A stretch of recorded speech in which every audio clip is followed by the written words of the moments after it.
We have breaking news. Winter Storm Fern is gathering steam and preparing to blast across the United States. At least 177 million Americans are under winter storm warning advisories. This massive storm is starting out in the southern Rockies and is expected to make its way across the country to the Northeast. We're going to have more on that in just a moment. Also today, the Republican National Committee has a new idea, changing the way it does business. We'll have more on that later in the show. And he has another job. I'm talking about Secretary of State Marco Rubio. His resume keeps getting bigger. Find out what new job President Trump has added to the Secretary's to-do list. That is also later this hour. But first, Fern. She's mean, she's big, and nothing is going to stop her. Meteorologist Julia Fife has the latest. Julia?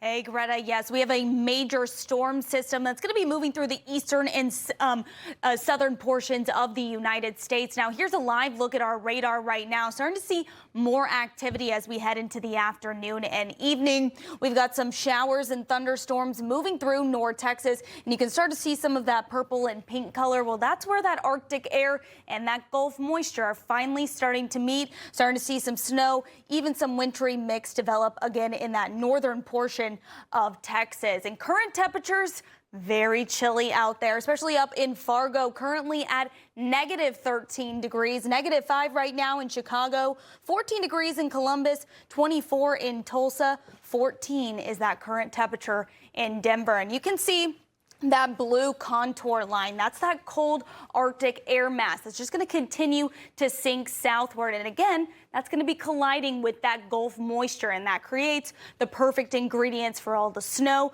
and for the ice that's going to be developing over the weekend early into your Monday. So here's our latest model update. So what I'm noticing with this latest update is it's a little bit warmer, which means more ice for more of our southern states. So looking at this evening, we're going to see that wintry mix stretching across northern portions of Texas. We've got some snow squalls stretching from Oklahoma into Kansas as well. Then as we head into your Saturday, the storm starts to shift into the mid-south. Again, we've got those snow bands up top. Wintry mix has expanded down into Louisiana, and then we've even got some thunderstorms at the end of that storm, at that edge. And then heading early into overnight Saturday into your Sunday, that continues to track off to the east towards the Carolinas. Again, widespread ice accumulation is expected from the Carolinas into Tennessee as well. And another update is, again, that bottom half of the storm as we head into Sunday. We do have the potential for some severe thunderstorms. That's that green mark that we've got. Storm Prediction Center has put a level 1 out of 5 threat. But again, as we head into Sunday, that storm starts to track off to the northeast. We'll start to see some snow squalls here in the city early Sunday. I think the heaviest bands will be from about 1 to 7 p.m. And then as we head early into your Monday, that continues to track off into the Atlantic. Could see a little bit of lingering snow through there. Here's a current look at the active alerts we've got all across the United States. They continue to expand eastward. They stretch from New Mexico all the way down up into Maine. So we've got those winter storm warnings. That is that pink color, but you can see that dark purple color. That is ice storm warnings, and those continue to expand. Once again, we've been looking at the models. They continue to kind of warm up, so that means more sleet, more freezing rain, which causes more ice accumulation. Right now, forecasting anywhere from about a half an inch to an inch worth of ice accumulation along our southern states. Keep in mind, just 1/10 of an inch of ice accumulation on a power line can cause a power outages. So power outages will be that primary concern for our southern states as we head into the weekend. And I just want to emphasize how long this storm is going to stick around. We're keeping an eye on the temperatures as we head into next week. It's going to stay very well below average, which means whatever happens tonight, Saturday and Sunday into your Monday, all the snow, all the ice is going to stick on the ground. So refrain from traveling all weekend if you can. Those roadways, especially in the south, are going to be dangerous. Let's take it back to you, Greta. Julia Fife, thank you. You scared us all, though. Thank you, Julia. And the U.S. Department of Energy is taking precautions because of Winter Storm Fern. The department is ordering U.S. grid operators to make backup electricity generation available from facilities such as data centers. This is in case Fern causes the feared power outages. United States Undersecretary of Energy Alex Fitzsimmons joins me. Nice to see you. It's great to be here with you. So my colleague says 1/10 of an inch of ice on these power lines, and the power lines go down. That's right, absolutely. So I think first and foremost, as you pointed out, Winter Storm Fern is a severe weather event that will impact more than 200 million Americans across the country. And under President Trump's leadership, we are using all of the available tools at our disposal to minimize and mitigate power outages and save lives. All right, well, Mother Nature, you can't beat Mother Nature. I don't care who the president is. I mean, she's got the upper hand in all of this. We've seen terrible ice storms, but is it possible? I mean, obviously, it's not a good time to be asking this, but is it possible that you, besides burying these power lines, that you can winterize them so that when we do have these catastrophic events, that we're not seeing the wires go down, the trees taking the wires down? I think there's a lot of things that we can do, both at the federal level and the state and local level. And so a few examples of that. First and foremost, DOE is in close coordination with our energy industry partners who are pre-positioning 50,000 personnel across 36 states. I think as you mentioned in your lead-in there to the segment, we are also, Secretary Wright has just yesterday issued a letter to all of the nation's grid operators and is prepared to issue an order to leverage more than 35 gigawatts of backup power that's at data centers and other major industrial sites. This is capacity, mostly diesel generators that sit idle the vast majority of the time, but could and should be used in situations like this to stabilize the grid. All right, well, if you have all this extra energy, but if the wire goes down next to your house from a tree, it's not going to do you much good, is it? No, certainly not. And that is why, as the Sector Risk Management Agency for the energy sector, we're in constant discussions with the energy sector owners and operators. I was on a call this morning with them. We're having daily updates, almost on an hourly basis, situational reports, working at the distribution level, because you're right, that is where a lot of the ice that's going to move across the southeast will fall. It'll end up at the distribution level. And that's why the energy sector, in coordination with us, has a robust mutual aid program where we can get the resources from where they exist to where they're needed most. Is there, and we talked, I think we said 50,000 people are going to be mobilized or something. Is it, I mean, these people have the same problem. They lose power, too, and they've got to get to these spots on bad, icy roads. Do we do anything special for them? Because I know I look outside and I see them at all hours of the day working when we have these terrible, catastrophic power outages when there's snow and ice. Does anyone do anything special for them? We do. We have, the energy sector has a robust mutual aid network where they will pull line workers, other emergency response personnel from places where there isn't as much impact to places where there is impact. And so when I mentioned the 50,000 personnel, they're pulling from regions that can deal with it right now, that can offer that support, and we will continue to do that. But do we give a bonus? How about a bonus? I mean, I know we don't have a lot of money, but give them, because the hours are so punitive. And the conditions are so punitive, and I wouldn't want to touch a live wire if my life depended on it. Absolutely. This is some of the most important work that exists in the United States, because we know the energy sector is foundational to everything else. It is the sector of the economy, as Secretary Wright says. It's not just a critical sector of the economy. You don't have energy, you don't have manufacturing, you don't have healthcare, you don't have transportation. The energy sector is absolutely critical to modern life, and so I'd be all for giving the great men and women in America's energy sector a raise. What happened in Texas in 2021 that the electrical grid went on? I mean, what was the failing then? It was a confluence of factors. I think if you take a look at the bulk power system is built to meet peak demand when it matters most. And that means you need reliable, dispatchable generation that the grid operators can rely on when it's needed. That's always on and available. I think what you saw in Texas, one of the major factors was that you had variable intermittent generation that does not get its capacity accredited by the grid operators, means you cannot count on it to meet winter peak demand. That went to zero. So that created significant strain on the grid in combination with lack of weatherization in the South and in Texas for natural gas infrastructure. And so since that major storm, there have been a lot of lessons learned in the energy sector to better weatherize, and crucially, and this is what President Trump and Secretary Wright have focused on, reversing the disastrous energy subtraction policies of the previous administration that resulted in the premature retirement of the exact kind of reliable dispatchable generation that we we need to meet peak demand during winter storms. Right. Why aren't these wires underground? I mean, because I assume, or is there another sort of something else that would cause a lot of them to fail? But why do we put them up where they're going to get hit by ice and trees? It's a great question. I mean, it is expensive. Some of them are underground. I think there are efforts underway. We should be investing in our transmission and distribution system to harden and secure it and weatherize it. That's absolutely true, because the most expensive thing that can happen to the energy sector are blackouts. Blackouts cost the American people $44 billion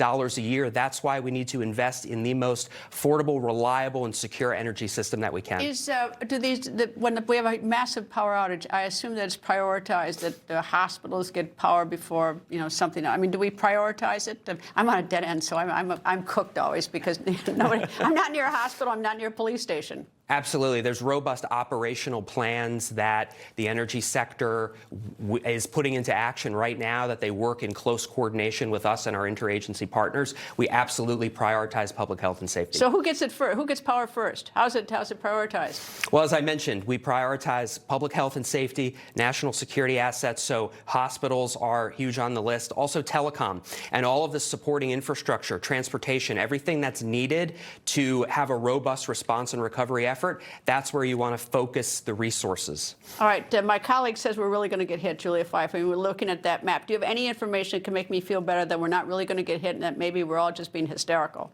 Now, I think your colleague nailed it. This is a severe storm that will impact more than 200 million Americans. I think the most important thing is, as you said, we can't control the weather. We can only control how we respond to it. Well, and I take it, I mean, FEMA's not in your department. That comes under Homeland Security. But I assume that you're coordinating with Homeland Security and all the other departments. Absolutely. I just came from a meeting with the White House with our interagency colleagues. We are absolutely in close coordination. Well, this is a time we want the government to be wrong. We don't want you to have to be right on the weather. We don't want Julia to be right on the weather, because it does look catastrophic. And, and especially for people, older people, people with health problems. I mean, there are a lot of people, the rest of us can, roll up in blankets and stuff. But, boy, I do feel sorry for the people who don't have the means. What about the homeless? That's really rough. But anyway, enough of that. Anyway, United States Acting Undersecretary of Energy, Alex Fitzsimmons, thank you very much for joining me, sir. Great to be with you. Coming up, the Republican National Committee, the RNC has something up its sleeve. Find out when the record continues.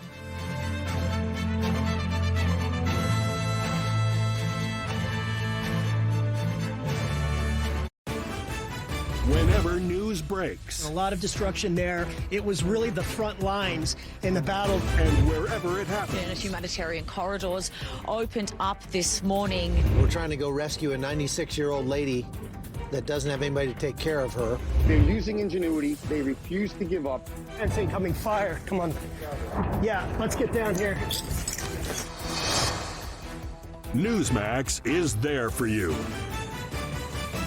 Some wireless companies say that they stand for something. What exactly do they stand for, and why won't they say it out loud? Let me tell you what Patriot Mobile stands for. They stand for the lives of the unborn. They stand for the Second Amendment and the right to protect yourself and your family. They stand for our veterans and first responders who sacrifice so much for our freedom. Make the switch to Patriot Mobile today and support a company that doesn't just say they stand for something, but one that stands for the things that matter the most. This isn't your average pill. This is Rose Sparks. Rose Sparks. Rose Sparks. Rose Sparks. Rose Sparks is a fast-acting solution because it dissolves under your tongue. Rose Sparks. Guys, get started today. Connect with a provider to find out if Rose Sparks are right for you.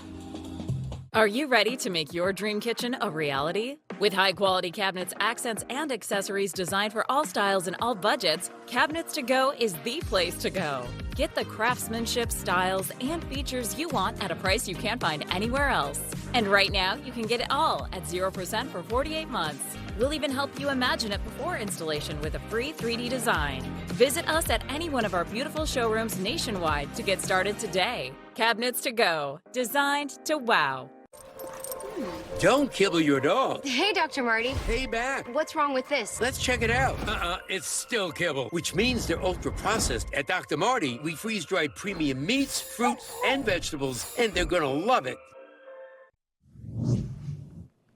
This is a first, and my guess, Democrats will soon follow suit, as this idea seems pretty smart to do.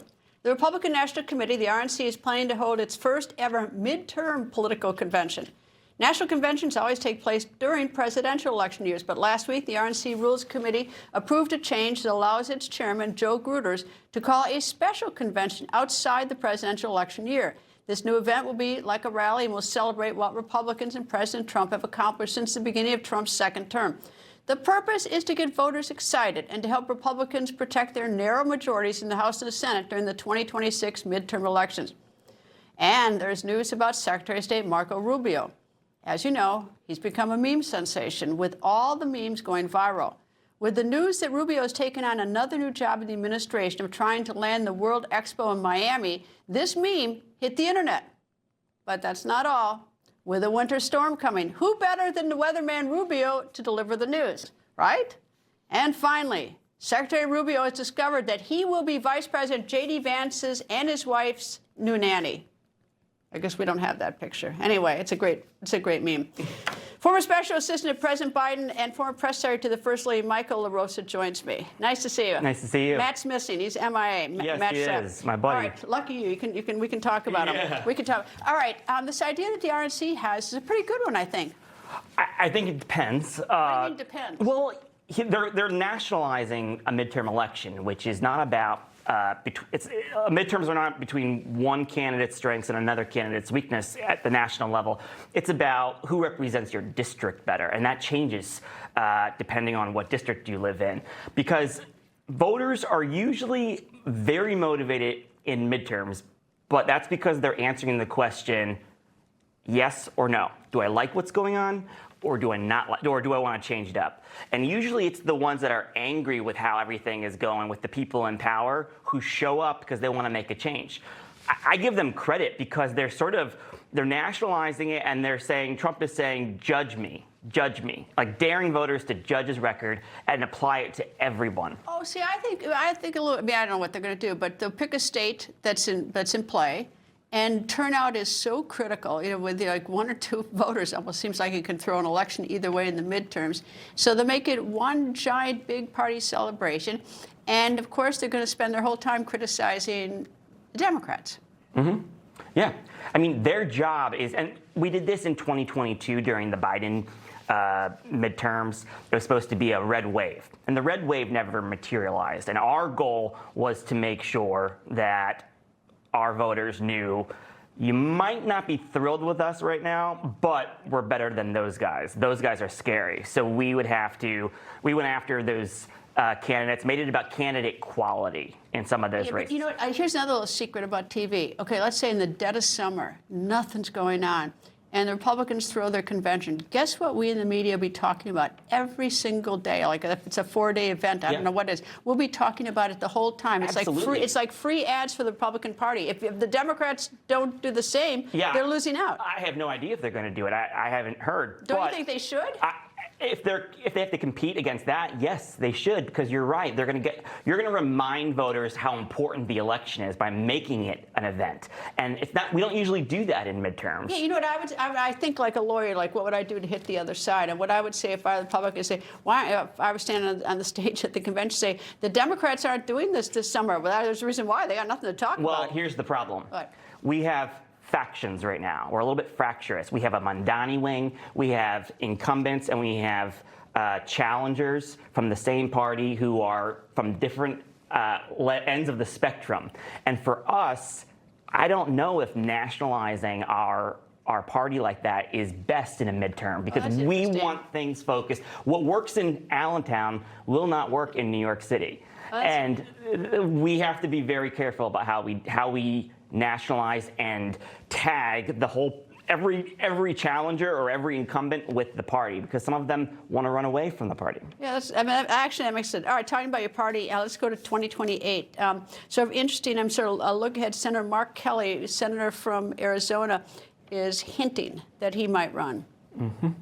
It seems that way. He started a PAC a couple months ago, or he started hiring for a PAC at least, and has been no stranger to cable and television. And he's really been able to leverage the sort of attention he's getting from the White House and the Department of War. Because they're going after him for the ad. Yeah, they've elevated him to a point where he's able to raise a lot of money and put himself out there as a real leader of the Democratic Party, a real fighter, someone who's going up against the administration, fighting the administration every day for people who are looking for that. But we'll see. How about Gavin Newsom? Do you think that he's worried about Mark Kelly? I don't think California governor. I don't think anybody's worried about anybody right now, because I think you don't think people are getting into position? No, I don't. Not from what I've seen. I think people are doing the right things they should do in terms of getting attention and going on television. And Tim Walz was doing that for quite a while too, and it ended up not doing so well. I think he's probably maintaining a low profile right now. Minnesota certainly is. But I thought Gavin Newsom did a great job when he was out there in Davos, slugging away at the president. But see, I thought that was Gavin Newsom basically saying, "I'm in, I'm running."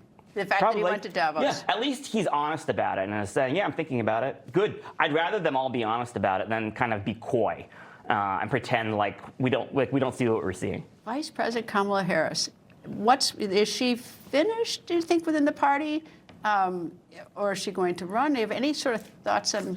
I do. I mean, I just think that if she wants to run again, she's going to have to make a lot of changes that I haven't seen her make so far about her own style and approach to communicating with the public.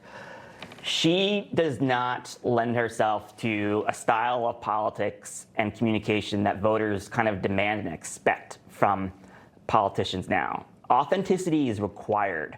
And if you can't make declarative statements, if you can't give simple yes and no answers, if you can't go on Greta Van Susteren or Morning Joe, then you shouldn't be running for president. I haven't seen a whole lot of changes in how she communicates. Well, she didn't the first time around when she ran for president, before she was vice president, before she was chosen by President Biden to be his running mate.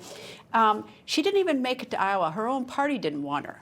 So it's before you get to even like whether the country does, her own party didn't. Yeah, she's going to have to think really, really hard about this, like she did for the governor's race. And she's going to have to see, will the money be there? Will the money be there for as long as she wants it to be? Will she get the kind of donors she wants? Does she see a path to victory in any state? She's going to have to take all of that in consideration, and I'd be very careful in how she approaches that, because would she have won governor? Because it seems smarter if she really wanted to run again. She wouldn't have. Really? No, she wouldn't have, because you know what? There was a 9% dip in turnout from 2020 to 2024. She was at the top of the ticket. That's just in California. So I don't think that there was an appetite for her, and I think they smartly made the right decision by not getting in that race. I think the best thing that ever happened to her, election standpoint, was the fact that the race was so short. Well, of course. Because in August, when they had the Democratic convention, it was all excitement, a lot of money and everything. But as time, and between August and election day, she basically hid from the press. She wouldn't take questions, and she mistake after mistake after tried to mistake. Run out the clock, and she thought she could be a better sprinter than the marathon runner in a primary. But we'll have to see and. The clock ran out. She would have been toast. She would have been toast if the election started. By the time they started throwing spaghetti up against the wall in October or late September, it was too late to start trying to convince voters you can do hard interviews or go here and go there. No. It was way too late, and I, for the life of me, don't understand why they weren't introducing herself right away. I don't know. I think we've seen the end of her on the political ticket, but Nixon came back. Who knows? Anyway, Michael LaRosa. Anything's possible these days. Michael LaRosa, thank you for joining me.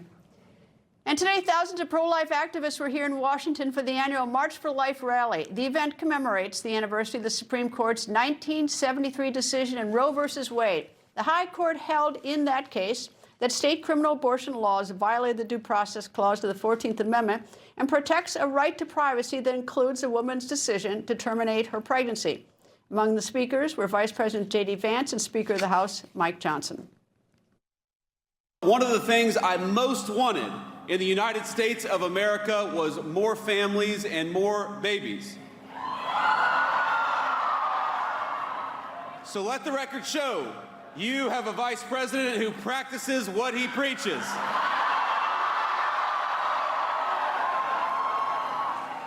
Usha and I announced this week that we're expecting our fourth. This moment is truly, truly an historic one for the pro-life movement, and you all know that. For the first time since Roe v. Wade was reversed, we have the White House, the Senate, and the House all working together to deliver meaningful and historic pro-life victories. And President Trump sent a video message into the rally. We have made unprecedented strides to protect innocent life and support the institution of the family like never before. There's never been anything like it. In my first term, I was honored to appoint judges and justices who believed in interpreting the Constitution as written. That was a big deal. And because of that, the pro-life movement won the greatest victory in its history. Now the work to rebuild a culture that supports life continues in every state, every community, and every part of our beautiful land. The rally has been held for 53 years, since 1974. Coming up, President Trump's latest chess move, when the record continues.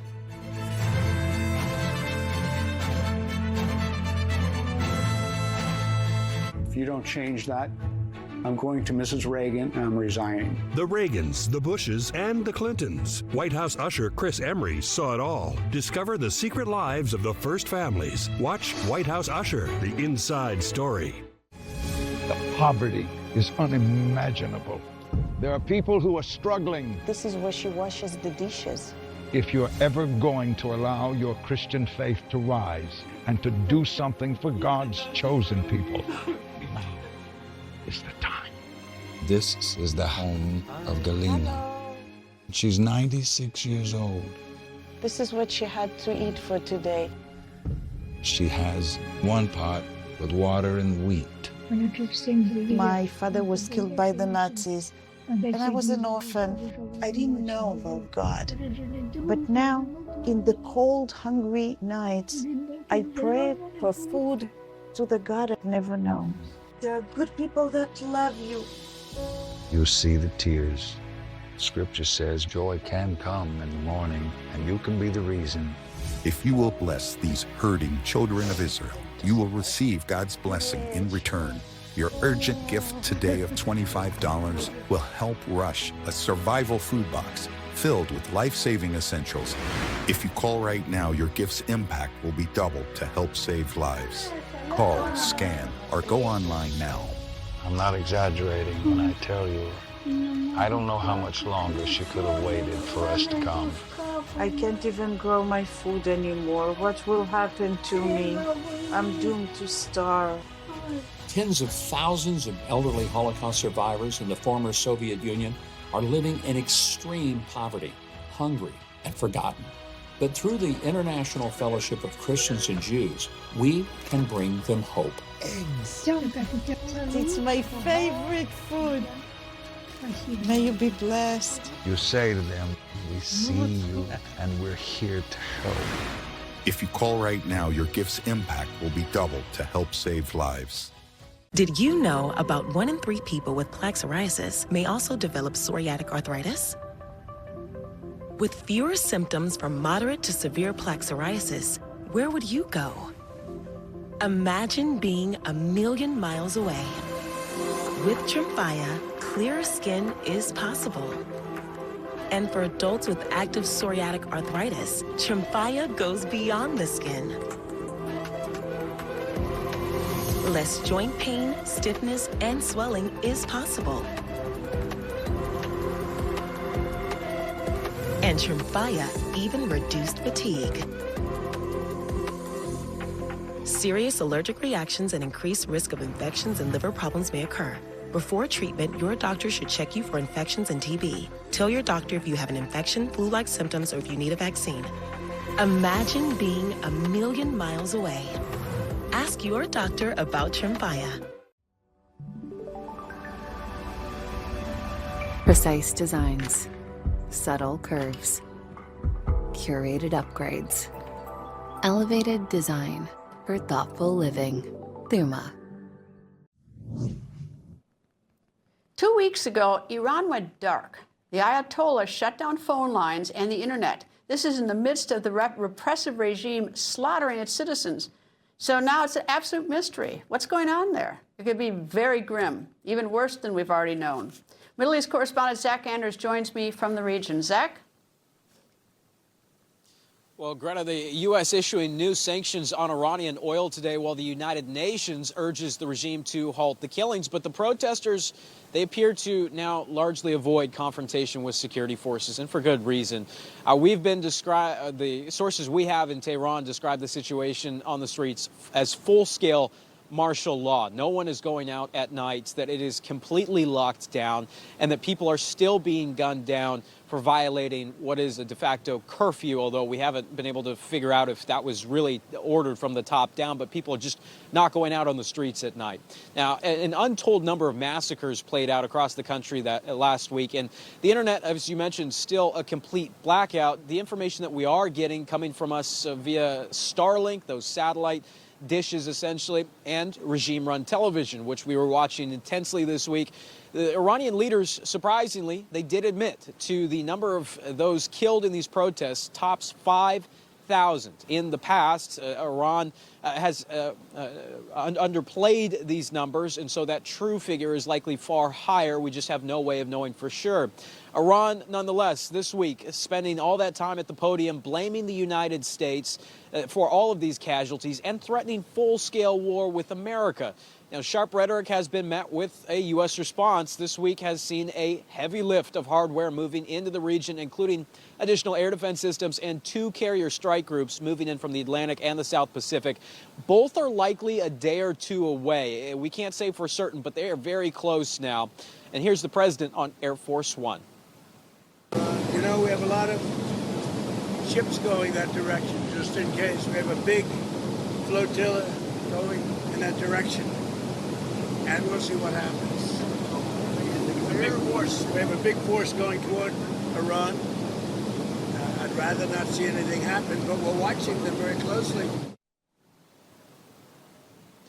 Israeli reports claim defensive preparations are complete on the Israeli side, with one report claiming that Israel has informed the U.S. it is willing to absorb a worst-case scenario missile attack of some 700 ballistic missiles if it did lead to regime change in Iran. Now, that said, this waiting period has also given the regime time to prepare as well. But through this internet blackout, nearly impossible to report with certainty what kind of assets they've been moving around the country. There's certainly a huge vulnerability for them, given that their air defenses were dismantled within the first few hours of the 12-day war by the Israelis. But this is going to potentially be a different situation. It won't be trying to strike necessarily just the nuclear sites. You're looking at a potential to try and topple the regime. And if that's the case, well, the Ayatollah, the clerics, and the different elements of that loyal security force, the IRGC, they've been known to descend deep underground in the depths of Tehran and use the city above as protection. So this is certainly a pivotal moment that we're looking at here, Greta. The tension, you can feel it. Our crew is going to be on the move over the weekend, positioning ourselves because our contacts up and down the list have been telling us that something is coming. Greta?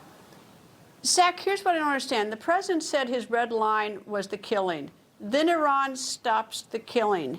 I mean, killing 5,000 is just unthinkable, but they've done it. It is now over. So I don't, do you have any sort of sense in the region or anything, so what would be, the motive now other than regime change? Because I'm sort of at a loss. I mean, what's the trigger point that, where the U.S. acts? It's a great question. I would say that the interesting element here has been this symbiotic relationship with the protest movement itself and the people of Iran and these external powers. That they have been calling for intervention. And based on the conversations that I've had limited with sources in Tehran, they had no ability to combat these security forces themselves. And they viewed the president's comments about that help is on the way as a moment of, okay, we should probably pull back, hold our breath for a second, stop going out and confronting and dying on the streets every night last weekend of Tehran, and instead wait to see if the U.S. or even Israel, they were saying we would love to see Israel take out the regime elements here. So it does seem like this protest movement is willing and ready to go back onto the streets in force, but they're waiting for some external action. And that's the relationship that we kind of see now. The killings, we can't say for certain through this blackout whether they have stopped entirely. We've been getting some trickles of information from some of the smaller cities in the rural areas that there's still some unrest that's taking place and security forces are still gunning down protesters, but we can't confirm that with direct evidence. This is all just word of mouth that is getting to people from drivers that are driving from that rural area and make their way to Tehran, and then they speak at the cafes with other Iranians. And that's the way that we're getting. It's old school right now, the information stream. And so we can't say for certain that the protesters are not being killed even tonight. And that's the element here that we're watching very closely. But Tehran, for the most part, like I mentioned earlier, seems like total martial law, no one going out on the streets. Even during the day, it is eerie. It's still, they tell me, in the streets. Daytime and at night, it's just silent. Well, it makes sense that the protesters have backed off banking on the U.S. acting. And, of course, every time I interview Prime Minister Netanyahu, he's always very careful to say very loudly and clearly that it's not the Iranian people that he's at war with, in a sense, but with the regime. So he's even aligned himself very publicly with the protesters. So maybe something is happening. I don't know. Zach Anders, be careful. Thank you. Talk to you later. Thanks, Greta. And why are many eyes on Abu Dhabi, the capital of the UAE? Well, because that is where, for the first time, there are trilateral peace talks. All three are there together: Russia, Ukraine, and the U.S. First time, all three. You may be wondering why Abu Dhabi is hosting this meeting. Well, it's because UAE is in the unique position of having good relations with both Russia and Ukraine. So neither Russia nor Ukraine fears partisanship or a home turf advantage. It also helps that the UAE has a strong partnership with the United States. Last night, ahead of the trilateral meeting, Russian President Vladimir Putin met with White House envoy Steve Witkoff, senior advisor, and President Trump's son-in-law Jared Kushner, plus White House official Josh Grunbaum, for 4 hours at the Kremlin in Moscow.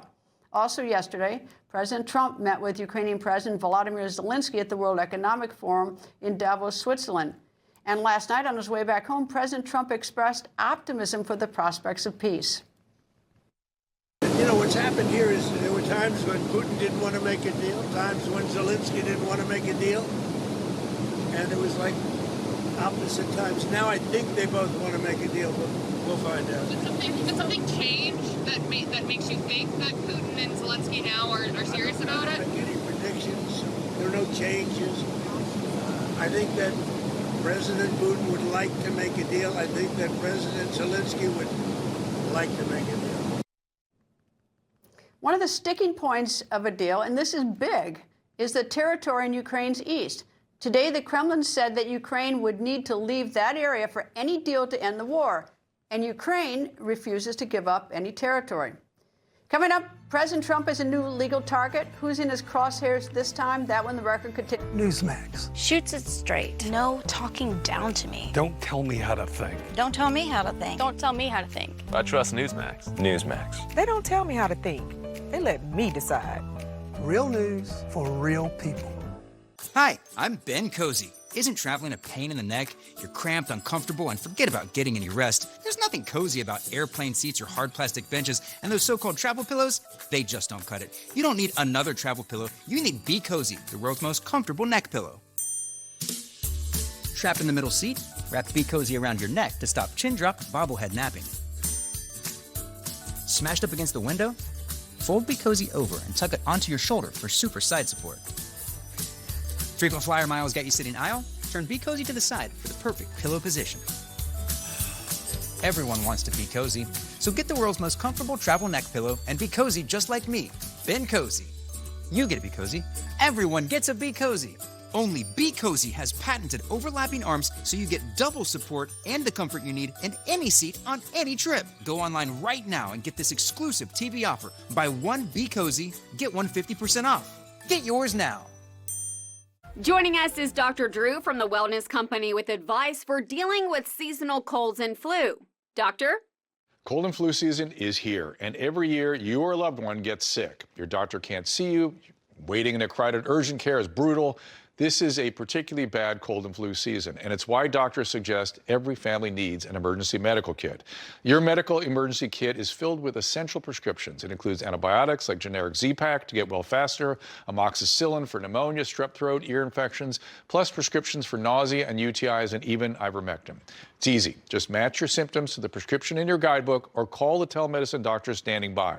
Take your medication early and feel better faster. Having a medical emergency kit is like having an urgent care in your home. No waiting to see a doctor, no lines at the pharmacy. Smart advice. We've shared the website and discount code below to save viewers $45. Order now and your kit will be rushed to your door. Thank you, doctor. It all started in 2022 when the Biden administration weaponized the U.S. dollar and imposed sanctions upon Russia. Central banks around the globe moved out of dollar-denominated assets and into gold. Jamie Dimon said gold could easily go to $5,000 or $10,000 an ounce. Gold recently surpassed its inflation-adjusted all-time high. Silver's inflation-adjusted all-time high is $209 an ounce. Give Patriot Gold Group a call at 1-800-778-4156. Patriot Gold Group is Consumer Affairs' top-rated gold and silver dealer nationwide, home of the No Fee for Life IRA. See how easy it is to protect your IRA with physical gold and silver. Call now, 1-800-778-4156. Set sail toward fast asthma relief with Brethora. $300 for a refill? Don't pay that. Use Single Care. Look up your prescription, show the coupon to the pharmacist, and save. See why more people are saving with Single Care. President Trump has filed another lawsuit. This time, the president is going after his old bank and its CEO, J.P. Morgan Bank, and CEO Jamie Dimon. This spat, and it's a big one, began 5 years ago. Trump left office the first time on January 20th, 2021. And according to Trump and his lawsuit, about 1 month later, J.P. Morgan debanked him. Trump says the bank closed multiple bank accounts that belonged to him. Trump alleges the big bank and its CEO debanked him for political reasons. Trump and other conservatives say debanking became more common after the events of January 6, 2021. Trump's lawsuit says in part, quote, J.P. Morgan Chase's conduct is a key indicator of a systemic, subversive industry practice that aims to coerce the public to shift and realign their political views, end quote. J.P. Morgan disagrees with Trump and says the lawsuit has no merit. The bank's representatives add, quote, our company does not close accounts for political or religious reasons. We do close accounts because they create legal or regulatory risk for the company, end quote. Now, in addition to this lawsuit, the Trump Organization is suing for similar reasons Capital One, which is a major financial services company and one of the largest banks in the country. That lawsuit was filed last March and is pending. Former federal prosecutor Joe Moreno joins me. Nice to see you, Joe. Greta, how are you? Well, this is an interesting lawsuit. So how does Trump prove this? So debanking. Let's start with debanking. Right. He's basically thrown out of the bank. We all know when you open up a new bank account or a credit card account, right, or a mobile phone account, you get those long contracts that you kind of scroll through that no one reads, right? Nobody reads. You just hit accept. But you check the box anyway. Absolutely. Sometimes maybe you sign your name, you hit OK, right? Just as an aside, I always think that's just lawyers making money writing those things, paying by the hour. Well, it's absolutely lawyers making money. It's also putting in some crafty language, giving that institution, that bank, that mobile phone provider, whatever, all kinds of ways to drop you as a customer. So believe it or not, if they want to get rid of you, they can. And it's very difficult for you to insist that they take your money and be a customer. So deep in all that language, in Donald Trump and his company's agreements with J.P. Morgan Chase Bank, there's all kinds of ways that they give themselves to drop him as a customer. They're going with legal or regulatory risk. They're saying it wasn't political. It wasn't religious. It wasn't discriminatory. What does that mean? Well, it means kind of whatever they want it to mean, right? So they're going to say this was post-January 6th. He kind of left office under a cloud. We all kind of knew he was probably going to get charged with something eventually. He'd been impeached a second time by the House. And so they probably kind of piled on. Capital One did it. JP Morgan Chase did it. They're not denying it, right? They did cut his accounts, gave him like 60 days. And so now they're going to have to explain why. Now, 5 years later, when he's made the biggest political comeback in history, basically, and he's on top of the world, they're going to have to explain why they thought this legal and regulatory risk existed that justified them kicking him to the curb as a customer after like 30 years. Oh, it's going to be fascinating. But suppose that he had $1 million in the bank, but he had $30 million in a loan from the bank.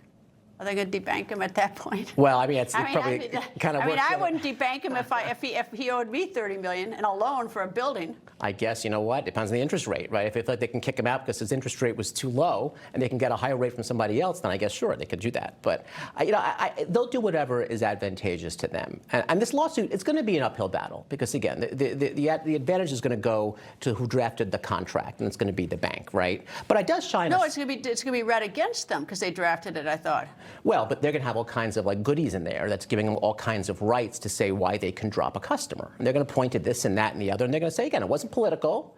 It wasn't discrimination. It wasn't anything like that. It was that we say we give ourselves the right to drop you if we think we face some risk by keeping you as a customer. Well, see, the bank might have the upper hand in this, is that President Trump has been rather quiet about his financial situation. I don't blame him. Nobody wants to go public, but he's been particularly quiet compared to past presidents.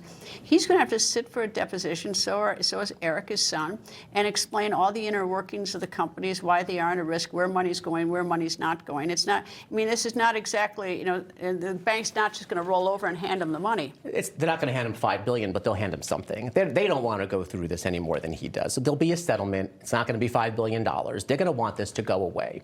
The value to President Trump here is not the couple of $1 million he gets from a settlement. It's shining a spotlight on what he believes was an unfair practice that he's going to say his followers, conservatives, MAGA types that think he's fantastic, are going to be angry with this bank and Capital One, and maybe they'll go to Citibank or PNC or Wells Fargo or something like that. That's the value here. It's not the lawsuit itself. I've heard of other conservatives besides the president complaining about that. The banks are unfair to them. But we'll see if the president leads the charge on this one. We'll see. His Capital One Bank, his lawsuit's still there, hasn't been dismissed, and so far it's chugging along. So we'll see. So far, and he's been winning a lot of them. My husband did his social media successfully, I might add. Anyway, Joe Moreno, thank you. Thanks, Greta.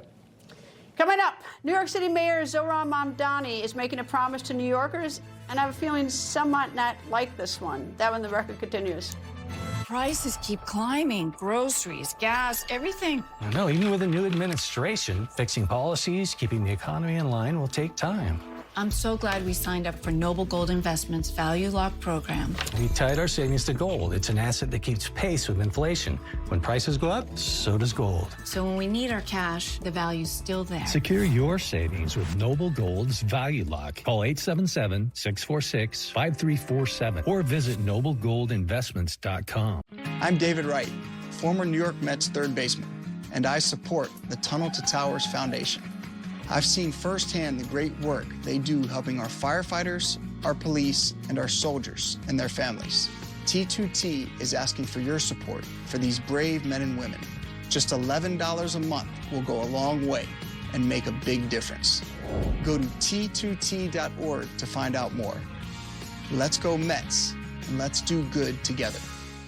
Total Beets, America's best-selling Beets brand, is available at Walmart. Total Beets blood pressure support soft chews contain a key ingredient clinically shown to deliver 2 times better blood pressure support. Take control of your health. Head to Walmart and get Total Beets blood pressure support soft chews today. I'm a martial artist, a skydiver, a pilot, and all of them require your feet to work.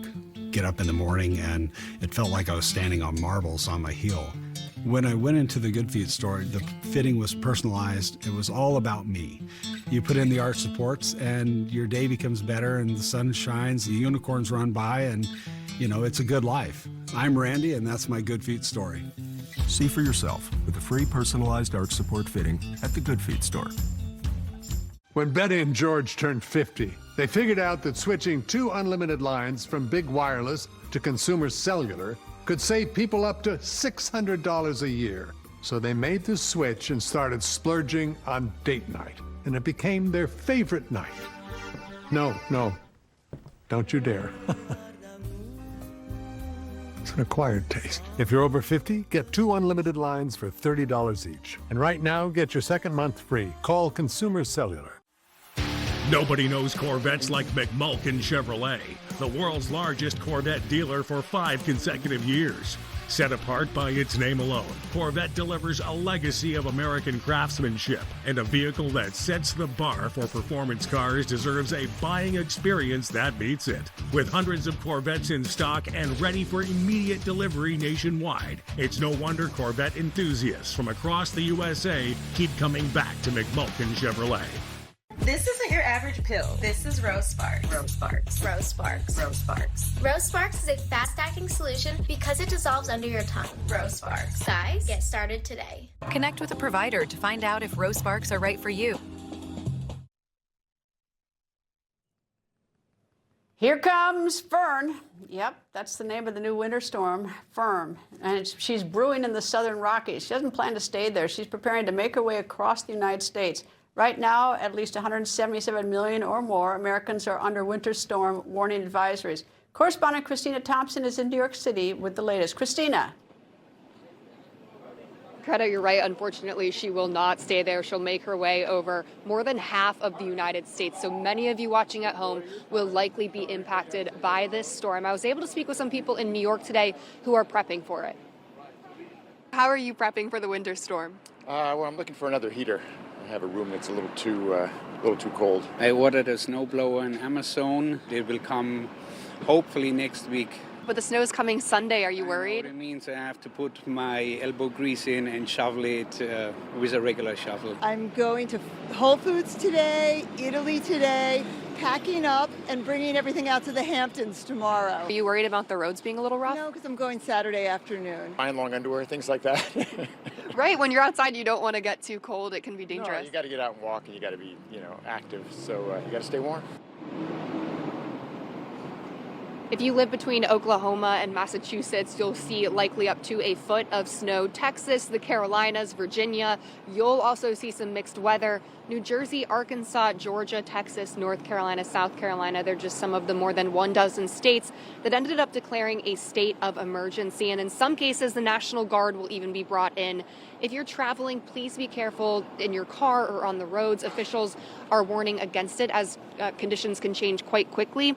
Travel in many cases will be very dangerous. Some airlines have even offered passengers the options to change their flights without fees. Here's what New York City Mayor Mamdani had to say about traveling. And finally, I want to encourage New Yorkers to do their parts to stay safe this weekend. That is why we are issuing a hazardous travel advisory for Sunday and for Monday. So if you need groceries, if you need a new winter coat, if you need anything, frankly, that you are thinking about for this weekend, today is the day to make that trip. Officials are urging residents to prepare for the storm, to stay indoors. Many major retailers are trying to help people prepare. Walmart said the company has been preparing its stores to make sure that people can get essentials like blankets and batteries. Target said they are stocked and well equipped to serve their communities. And here at Home Depot, they say they've been bringing some essential items to the front of the store, like heaters and shovels, so that people can be best prepared for this winter storm. Greta? Christina Thompson in New York, thank you. Meanwhile, more from New York City Mayor Zohran Mamdani. Earlier today, he announced that public school students will have to go to class regardless of how bad the storm is. While we are still waiting to make a final decision on whether school will be in person or virtual, we will communicate that decision to families by noon on Sunday. That is going to be a decision between in-person learning and remote learning. I have to apologize to the students that were hoping for a different answer for a traditional snow day. That will not be the case. As an aside, with that announcement, the new mayor does remind me of the nuns at my grade school in Wisconsin. They never cut us a break when it snowed. Coming up, an intruder breaks into a bank but leaves without any money. Why? You're not going to believe this answer when the record continues.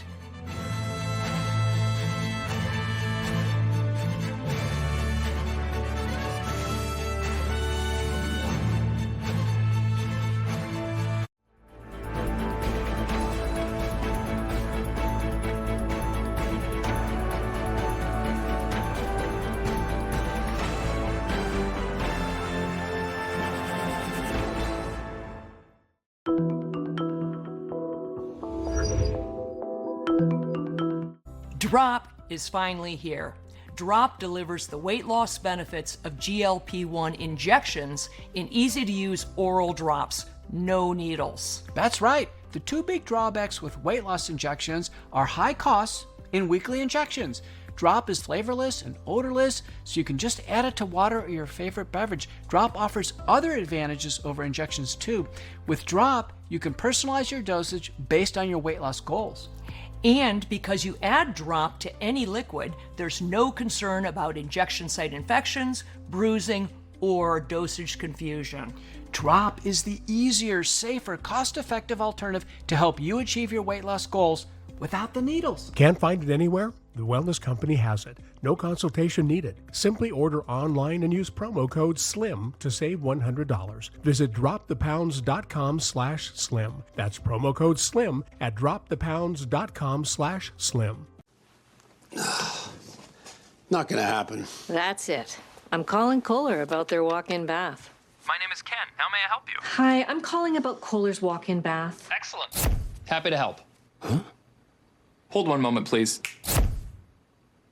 The Kohler walk-in bath features an extra wide opening and a low step-in at 3 inches, which is lower than other walk-in baths on the market. The bath fills and drains quickly, while the heated backrest soothes your back, neck, and shoulders. Kohler is an expert in bathing, so you can count on a deep soaking experience. Are you seeing this? The Kohler walk-in bath comes with fully adjustable hydrotherapy jets and our exclusive bubble massage. Everything is installed in as little as a day by a Kohler certified installer. And it's made by Kohler, America's leading plumbing brand. We need this bath. Yes. Yes, you do. Call 800-895-7154 to receive $1,000 off your Kohler walk-in bath. And take advantage of no payments until 2027. Nearly home. Whodunit? We're looking for a house closer to everything, but we don't know where to start. Find it with Realtor.com. With Real Commute, it's easy to find a home closer to what's ever close to your heart. Do y'all recycle? Realtor.com. Anybody who's struggling with alcohol should try Or Health. Within a week, the cravings were completely gone. Or Health is safe, science-backed, and it works. I couldn't believe how easy it was. Alcohol doesn't run my life anymore. Text Newsmax to 710-710 to learn more. Muscle cramps were keeping me up at night, so then I tried Slowmag, the magnesium plus calcium supplement that helps relax tense muscles so I can rest comfortably. And Slowmag tablets have a slow-release formula that's gentle on my stomach. That's why I use Slowmag. Don't kibble your dog. Oh, hey, Dr. Marty. Hey, back. But what's wrong with this? It's premium stuff. Let's check it out. It's still kibble, which means it's ultra-processed at extremely high temperatures that destroy the nutrients in the food. But at Dr. Marty, we gently freeze-dried premium meats, fruit, and vegetables, locking in their nutrients. Never kibbled. You got it, kid, and they're gonna love it. Sponsored by Dr. Marty Nature's Blend, the health of fresh food with the convenience of kibble. Visit drmartypets.com/TV. Police in New York got a report, an intruder inside a bank. When they responded, they spotted the intruder, not a human burglar, but a deer going buck wild inside. He broke in through a window and could not find his way out. He made a pretty big mess while looking for an escape. It took 5 police officers and some lassos to wrangle the buck, and then the officers guided him safely out of the bank through the same window he broke to get in. Thank you for watching. Stay with Newsmax. Watch the weather. See you Monday.